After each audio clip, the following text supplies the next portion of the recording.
புதுடில்லியில் நடைபெற்ற AI impact submit 2026 மாநாட்டில் கெல்கோத்தியஸ் பல்கலைக்கழகம் ஒரு ரோபோ நாயை தங்களது சொந்த கண்டுபிடிப்பாக காட்டியதால் பெரும் சர்ச்சை ஏற்பட்டுள்ளது. சமூக ஊடகங்களில் அது உண்மையில் சீன நிறுவனமான யூனிட்ரி ரோபோட்டிக்ஸ் உருவாக்கிய யூனிட்ரி கோ 2 எனும் ரோபோ நாய் எனும் உண்மை வெளிச்சத்துக்கு வந்துள்ளது.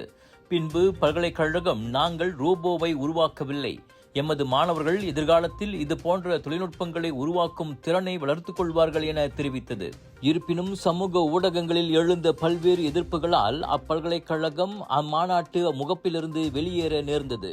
இந்த சம்பவம் இந்தியாவின் செயற்கை நுண்ணறிவு வளர்ச்சியை வெளிநாடுகளில் எவ்வாறு காண்பிக்க வேண்டும் என்பதற்கான கேள்விகளை எழுப்பி சமூக ஊடகங்களில் பெரும் விமர்சனங்களை உருவாக்கியுள்ளது.